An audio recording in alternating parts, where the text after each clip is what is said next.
আমার বাচ্চা নয়, পাগল হয়ে যেতাম। আপনার কি মনে হয়? আর রক্ত বিক্রি করে দিবেন আপনি? কি কি বলেন আপনি? আপনার এটা বাচ্চা না? দেখি এদিকে আসো তো আম্মু, দেখি দাঁড়ান, একটু তো আমি ধরতে ভয় পাইতেছি। এই বাচ্চাটা আপনি একটু বুঝিয়েন, এই বাচ্চাটার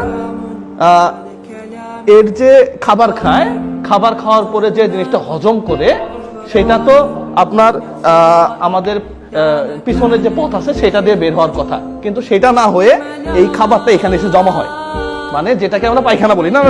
আচ্ছা একটু দেখেন তো, দেখছেন মানে এখানে এখানে এখানে এটা আসলে ওনার পুরো থলিটা এখানে বের হয়ে যাওয়া। কয় হাজার টাকা লাগে? 7, 8, 8,000, 9,000, 10,000 টাকা। এলাকা মানুষ নেই নাকি? সব মরে গেছে নাকি? দেখে না আপনি? দেখেন তো বাচ্চাটার চেহারাটা দেখেন তো। হ্যাঁ, আরে ভাই ভিক্ষা করবেন আপনি সন্তান মানুষ করার জন্য? এই বাচ্চা এটা ক্যান্সার হয়ে যাবে। এখানে এখানে পায়খানাগুলো এখানে জমা হয়, এখানে জমা হয়, তাই তো? এখানে একটা ব্যাগ আছে, ওইটা আবার টিস্যু দিয়ে পরিষ্কার করে।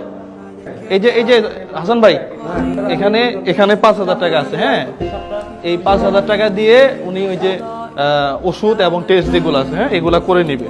হ্যাঁ, পাশাপাশি 1, 2, 3, 4, 5, হ্যাঁ, এখানে আরো 5,000 টাকা আছে। এই 5,000 টাকা অপারেশনের সময় মনে হয় লাগবে, ডাক্তার বলছিল। হ্যাঁ, তাহলে বাবার মতো বাবা হন।